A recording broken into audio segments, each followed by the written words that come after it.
I never expected to find the proof of my wife's betrayal in something as simple as a crumpled receipt. It was early Sunday morning when I found it, tucked into the side pocket of her suitcase. Emily had just returned from a 3-day business trip to Chicago, and as always, she left her luggage in the hallway for me to put away. Normally, I wouldn't have thought twice about it, but something about the way she avoided eye contact the night before stuck with me. She had been distant, answering questions with vague murmurs, as if her mind was elsewhere.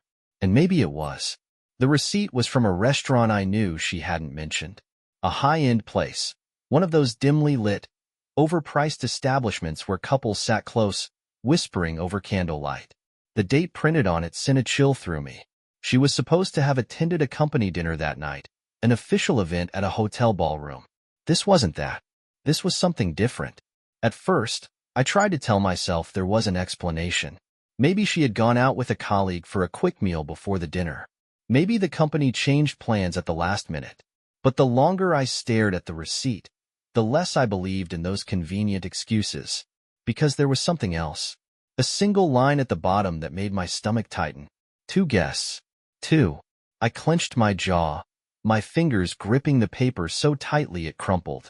My heart pounded, my mind racing with possibilities. Who was with her? A coworker? A friend? Or someone else? Emily had always been a master of appearances. She knew how to smile just the right way, how to say all the right things. But now, I wondered how much of our life together had been built on well-rehearsed lies. I slipped the receipt into my pocket, forcing my expression into something neutral before heading downstairs. I wasn't going to confront her yet, not until I had more. I needed to be careful. Emily was already in the kitchen, pouring herself a cup of coffee, her movements smooth, effortless. When she looked up and saw me, she gave me a small smile. "Morning," she said, her voice light, as if nothing was wrong. I studied her, searching for cracks in her perfect act. "Morning," I replied. She turned her back to me, stirring sugar into her cup. That's when I made my decision. I was going to get to the bottom of this, and if she had betrayed me, she wouldn't get away with it. I watched Emily as she sipped her coffee, completely unaware that I had just uncovered the first crack in her perfect little world. "How was your trip?" I asked casually, leaning against the kitchen counter. She smiled, just a little too easily. "Busy. Meetings, presentations, you know how it is." "Yeah," I nodded, pretending to believe her. "And the company dinner? How was that?" Emily hesitated, just for a fraction of a second. Most people wouldn't have noticed, but I did. "It was fine," she said, waving a hand dismissively. "A little boring, honestly. I mostly stuck with my team. We were exhausted, so I went up to my room early." Up to her room early. That was a lie. The receipt in my pocket said otherwise. I felt my jaw tighten, but I forced myself to stay calm. If she thought she was fooling me, then good. It meant she wouldn't see what was coming. "Sounds rough," I said, grabbing my own mug from the cupboard. "Did you at least get a chance to unwind?" Another hesitation. Another carefully chosen response. "A little. Just room service and sleep." I almost laughed at how effortlessly she lied. I wanted to pull the receipt out right then, shove it in her face, and watch the truth unravel from her lips. But no, not yet. I needed more. So I nodded, took a sip of my coffee, and changed the subject. "So, what's the plan for today?" She relaxed instantly, the tension slipping from her shoulders. "I was thinking of going into town for a bit. I need to pick up a few things. Mind if I tag along?" I asked, watching her closely. Emily hesitated, again. Sure," she said, but her voice lacked enthusiasm. "I just have a lot to do. I was hoping to get in and out quickly." "Yeah, I bet you were." She finished her coffee and set the mug in the sink. "Actually, I should get going soon." I nodded, watching as she grabbed her bag and keys. "All right, drive safe." She kissed my cheek, just like she always did. The familiarity of it made my stomach turn. The moment the door closed behind her, I pulled out my phone. It was time to start digging. The second Emily's car disappeared down the street, I got to work. I pulled the crumpled restaurant receipt from my pocket and smoothed it out on the counter. The name of the place, Vincent's Steakhouse, was printed in bold letters at the top. I had never heard her mention it before. I grabbed my phone and looked it up. High-end, expensive, and romantic. Definitely not the kind of place a group of overworked colleagues would casually grab a meal. I scrolled through the photos online, my gut tightening.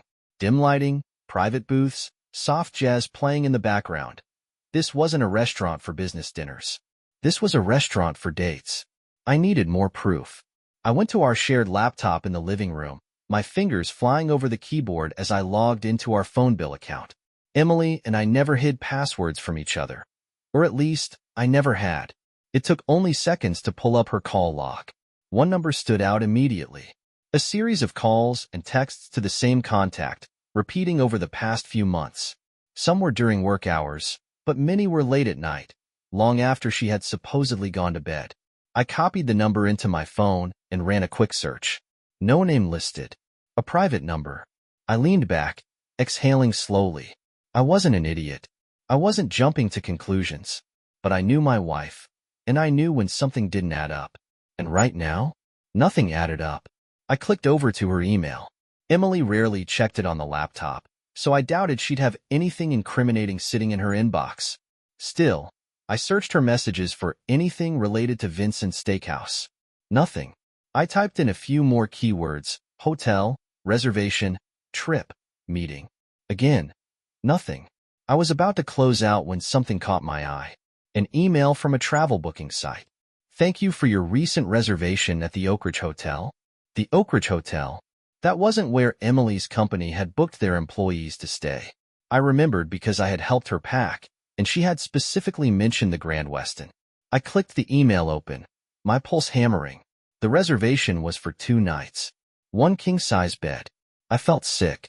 I had spent years trusting Emily, years assuming she would never betray me. But here it was, staring at me in cold, digital proof. She had lied. And she hadn't just lied. She had planned. I gritted my teeth, my fingers curling into fists. Who was he? I checked the call log again, staring at the unknown number. I could call it. Demand to know who was on the other end. But if Emily had gone to such lengths to hide this, she would have deleted anything too obvious from her phone. Then, I had a better idea. I walked upstairs, straight into our bedroom. Emily's suitcase was still sitting half unpacked in the corner. I crouched beside it, going through the remaining items she hadn't put away. Clothes, toiletries, her travel makeup bag. Nothing unusual. But then I noticed her purse. Emily never left her purse at home. Ever. It was like an extension of her arm. And yet, in her rush to leave, she had forgotten it. Carefully, I pulled it closer and unzipped the top. Her wallet, sunglasses, gum, a tube of lipstick, and then her work ID badge. That was odd. If she was running errands, she wouldn't need to take her badge, but she definitely wouldn't have left it behind either. I turned it over in my hands, feeling something stiff tucked between the plastic sleeve and the badge itself. Slowly, I pried it apart. A business card fell out. I picked it up, my breath catching in my throat. Nathan Hale, Senior Consultant, Brexford Industries. I stared at the name, my mind racing. I had heard it before. Emily had mentioned him in passing, a coworker, a colleague. She had complained about him once, saying he was arrogant, that he flirted too much in meetings.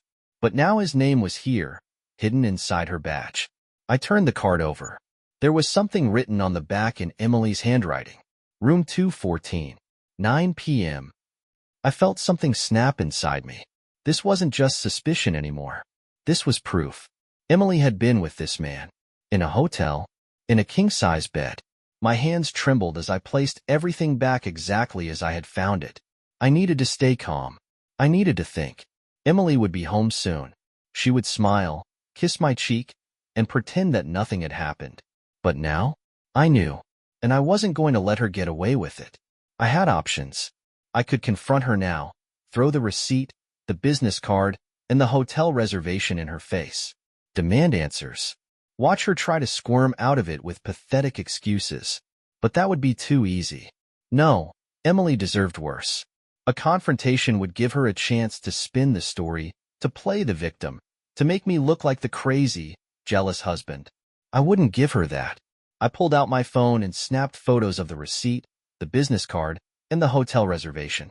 If Emily thought she was smart, she had no idea who she was dealing with. I would wait. I would watch. And when the time was right, I would destroy her. This wasn't just about revenge. This was about making her pay. For the lies. For the betrayal. For throwing away everything we had. The front door clicked open downstairs. Emily was home. I slipped my phone back into my pocket, took a deep breath, and forced a smile onto my face. The game had just begun. The second Emily walked through the door, I was already watching her. I had always prided myself on being a patient man, someone who thought before he acted. That patience had served me well in life, in my career, in my friendships, in every challenge I had ever faced. But now, that patience was my weapon. I had proof of Emily's betrayal, but instead of confronting her like a fool, I would wait. I would let her think she was still in control, still weaving her web of lies. And when the time came, I would tear her world apart. Emily set her shopping bags on the kitchen counter, stretching her arms like she had all the time in the world. "You okay?" she asked casually, flashing me a brief smile. I forced myself to return it. "Yeah, just tired." Lie. I was anything but tired. My mind was racing, every nerve in my body burning with the need to act. But I couldn't. Not yet. She walked over, pressing a quick kiss to my cheek. The gesture that had once felt comforting now made my skin crawl. "I grabbed a few things for the house while I was out," she said, unpacking scented candles, some new dish towels, and a book she'd probably never read. "Figured we could use a refresh?" I nodded, pretending to be interested. "Nice." I studied her as she moved around the kitchen, completely at ease. No guilt, no hesitation. A master of deception. "So," I said, keeping my tone light, "how was your morning?" Emily glanced at me, her expression unreadable. Pretty standard. Just errands. Lie. She had hesitated. I caught it.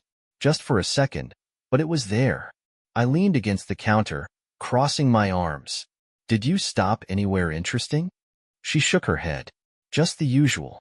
Target, the bookstore." "Why?" Another lie. I knew exactly where she had been, and who she had been with. I forced a chuckle. "Just making conversation." Emily smiled, moving on as if nothing was wrong. But I wasn't done with her yet.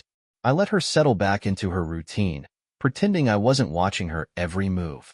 That night, we had dinner as usual. She laughed at a dumb joke I made. She scrolled through her phone while we sat on the couch, occasionally glancing over at me like nothing had changed.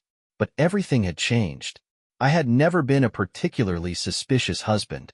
I had trusted her, believed in her, loved her. But now, I was looking at her through a different lens. And I saw it. The way she never left her phone unattended. How she angled it away when she texted. The faint smile that played on her lips when she thought I wasn't looking. She was texting him. Nathan Hale. The man she had met at Vincent's Steakhouse. The man she had checked into a hotel room with. I swallowed the bitterness rising in my throat, keeping my face neutral. She was so comfortable, so secure in the belief that she was getting away with it. I was about to change that. That night, when she went to bed, I stayed downstairs. I waited a full hour, listening to the sound of her breathing as it settled into the slow rhythm of sleep. Then, I moved. Emily's purse was still sitting on the kitchen counter. I knew she would have cleared anything obvious from her phone, but there were always mistakes. People like her always thought they were careful. They never were. I reached inside and pulled out her phone. Locked. Of course. But Emily had never changed her passcode in years. It took only seconds before I was in. I went straight to her messages. There he was. Nathan Hale. His name was saved as something innocent. Nate, work. But there was nothing professional about the messages. I scrolled through them, my pulse pounding. Nathan, you looked incredible last night. Still thinking about you. Emily, you're terrible. I'm supposed to be working right now. Nathan, can't help it. I wish I could pull you out of that meeting and take you back to that hotel room. Emily, stop it. You're going to get me in trouble. Nathan, worth it. I gripped the phone so tightly my knuckles went white. This wasn't a mistake. This was a full-blown affair. And the worst part? It had been going on for months. I scrolled further. Plans for meetups. Inside jokes. Mentions of our spot. Nathan. Same time next week?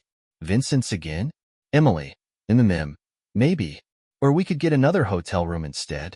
Nathan. Now you're speaking my language. I had seen enough. I carefully set her phone back in her purse, taking a slow breath. I had everything I needed now. Emily thought she had played me for a fool. She thought she could sneak around behind my back, lying to my face, laughing with her lover while I sat at home believing every word she said. She was wrong. Very, very wrong. But I wasn't going to confront her. Not yet. No, I wanted her to suffer. I wanted her to think everything was fine, that her secrets were still safe, that she was winning. I pulled out my own phone and began making a list. Step 1. Gather more evidence. The text messages were good, but I wanted more. Proof that couldn't be denied. Step 2. Track her movements. I needed to know when and where she was seeing him. Step 3. Let her dig her own grave. The longer she thought she was safe, the deeper she would fall into her own destruction. I had never been a cruel man, never been someone who enjoyed hurting others. But this wasn't about revenge. This was justice. Emily had destroyed everything we had built. She had taken my trust and burned it to the ground. Now, it was my turn. I wouldn't just end our marriage. I would ruin her. And when she finally realized what was happening, it would already be too late. I woke up before Emily the next morning, feeling an eerie sense of calm. I had spent half the night lying awake, staring at the ceiling, running through every scenario in my head. Part of me still couldn't believe it, that my wife, the woman I had shared my life with, the woman I had trusted beyond all doubt, was betraying me so effortlessly. But disbelief was useless now. I knew the truth, and knowing the truth gave me power. Emily stirred beside me, stretching before turning over with a sleepy smile. "Morning," she mumbled, rubbing her eyes. "Morning," I replied, keeping my voice even. I was getting better at pretending. She yawned, pressing her face into the pillow. "I had the strangest dream last night." I almost laughed at the irony. "Yeah? Try living in this nightmare." "What was it about?" I asked, playing the part of the doting husband. Emily sighed, rolling onto her back. "I don't know. I just remember feeling anxious, like something bad was going to happen." I turned away so she wouldn't see the smirk that crept onto my face. "You have no idea." She sat up, stretching her arms over her head. "Are you working today?" I nodded. "Yeah. Gotta head into the office for a few hours." Truth was, I had no intention of going to work. Today wasn't about spreadsheets and meetings. Today was about her. Emily got out of bed, moving through her usual morning routine like nothing was wrong. I watched her from the corner of my eye, studying every move she made.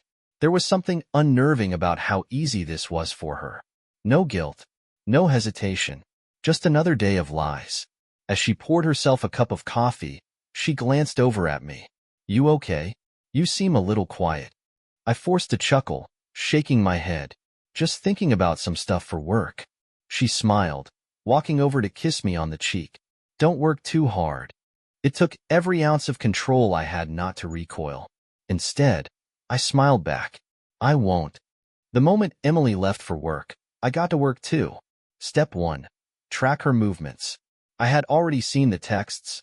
Nathan had asked if she wanted to meet again. She hadn't responded, but I had a feeling she would. Their affair wasn't new, which meant they had a pattern. And people who thought they were getting away with something rarely broke their patterns. I went into our shared account and checked our phone's location history. Emily had disabled her tracking. Of course she had, but she wasn't smart enough to cover all her tracks. Her work emails were still linked to our home computer, and as I clicked through them, I found exactly what I needed. An appointment reminder. Lunch reservation at Vincent's Steakhouse. 1 p.m. My pulse quickened. That was it. She was meeting him again. I glanced at the clock. 10:30 a.m. I had a few hours. Perfect. Step 2. Gather more evidence. It wasn't enough to just know. I needed proof. Proof that she couldn't deny. Proof that, when the time came, would shatter her perfect little world into pieces. I drove down to the steakhouse, arriving just before noon. The place was quiet, still early for the lunch crowd. I walked up to the hostess stand, keeping my expression friendly. "Hi," I said, leaning in slightly. "I think my wife made a reservation for lunch today. I was hoping to surprise her, but I can't remember what name she used." The hostess, a young woman with blonde hair pulled into a tight ponytail, frowned slightly. Sure. What's her name?" "Emily Carter." She scanned the list, then nodded. "Yep, here she is. Emily Carter, table for 2 at 1 o'clock. "And the other guest?" I asked, keeping my voice light. She hesitated. "I'm sorry, I can't give out that information." I forced a chuckle, shaking my head. Of course. No worries. Just wanted to make sure I wasn't crashing a work meeting or something." The hostess smiled politely. "I'm sure she'll be happy to see you." "Oh, I doubt that." Step 3. Catch her in the act. I left the restaurant and parked a few blocks away, waiting. My hands drummed against the steering wheel, my mind racing through all the ways this could play out. Would she hold his hand? Would she kiss him right there at the table?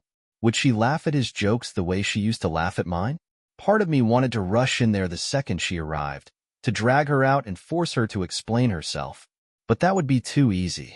No, I wanted her to feel it, to know that she had been watched, that every lie she had told was about to come crashing down.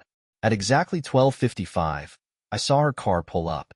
She parked, fixed her hair in the mirror, and stepped out. She looked radiant, like she had dressed up just for him. And then, he arrived. Nathan Hale, tall, smug, dressed in a suit that was just a little too expensive for a business lunch. Emily's face lit up the second she saw him. She smiled, the kind of smile she used to save for me. My grip on the steering wheel tightened, my breath coming slow and measured. They walked inside together, side by side. Close. Too close. I waited a few minutes before following. When I entered the restaurant, I spotted them immediately. Their table was tucked into a corner, semi-private, but still visible if you knew where to look. Emily was laughing, her hand resting lightly on his. I felt something cold settle in my chest. They were so comfortable together, like they had done this 100 times before. I reached into my pocket, pulling out my phone.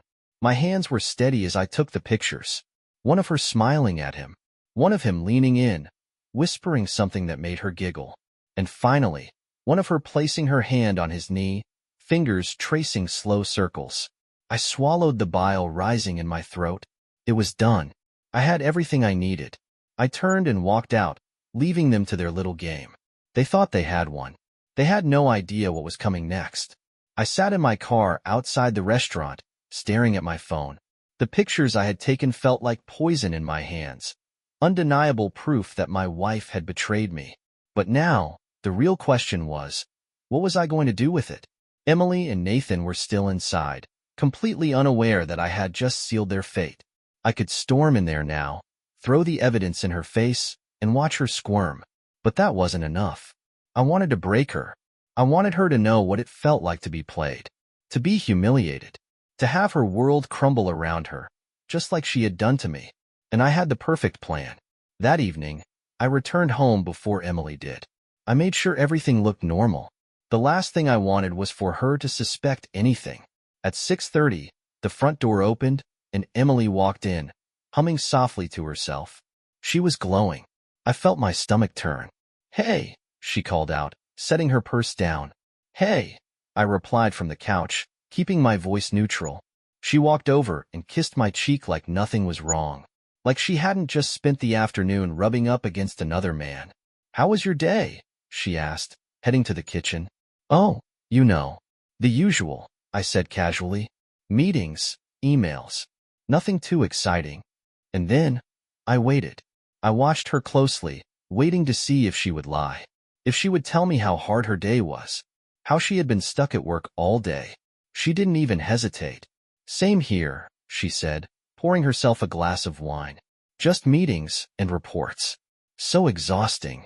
I clenched my jaw. It was almost impressive how easily she could lie. I took a slow breath and forced a smile. "Well, at least the weekend is coming up." She smiled back, sipping her wine. "Yeah, maybe we should do something together." I nearly laughed. She was planning her next date with him, And here she was pretending like she still cared about me. I nodded. Yeah, maybe. But in reality, I had no intention of spending the weekend with her. She wouldn't have a weekend left once I was done with her. The next morning, I made my move. I took my phone and sent an anonymous text to Nathan's wife. Your husband is cheating on you with Emily Carter. If you need proof, let me know. I didn't have to wait long. Less than an hour later, I got a reply. Who is this? What are you talking about? I sent her the pictures. Every single one. The ones from the restaurant. The ones of them laughing, touching, whispering. The ones that made me sick to my stomach. There was no reply for a few minutes. Then, who are you? I smirked. Just someone who thought you deserved to know the truth. She didn't reply after that, but I knew the message had been received. Nathan's life was about to implode. And Emily's? She was next. I spent the next day preparing for the final blow. I went to the bank and withdrew half of our joint savings. Emily had no idea I was doing this. Then, I visited a lawyer. I had already gathered everything I needed: text messages, emails, photos, even the hotel reservation. There wasn't a judge in the world who would side with her in the divorce. And to make things even better, I was going to blindside her with it. That night, Emily came home late. She was smiling, probably still high off the thrill of her affair. I watched as she kicked off her heels, walking toward me like nothing was wrong. She had no idea that this was her last night in our home. Hey, she said, leaning against the couch. What are you watching? I turned to her, calm, collected. Actually, I need to talk to you about something. She frowned slightly. Okay. I reached into my pocket and pulled out the stack of printed evidence. The text messages, the pictures, the hotel booking, and I tossed them onto the coffee table in front of her. For the first time in weeks, Emily was speechless. Her face drained of color as she stared at the pages. What is this? She stammered. I leaned back. I think you know exactly what it is. She swallowed hard, her hands trembling as she flipped through the evidence. Then, she did what cheaters always do. She tried to lie. This isn't what it looks like. I laughed. Oh, really? Because it looks like you've been sleeping with Nathan Hale. Her mouth opened and closed, like she was searching for the right excuse. But there was nothing she could say. She had been caught. And now? She was going to pay. Emily tried everything to talk her way out of it. She tried to cry. She tried to blame me. She tried to say it was just a mistake. But I didn't give her a chance. I stood up, walked to the door, and held up a manila envelope. What's that? She whispered. I tossed it at her feet. Divorce papers. Her face twisted in horror. You're divorcing me? I crossed my arms. What did you expect? She collapsed. Right there on the living room floor, sobbing. I didn't mean to. You did. I cut her off.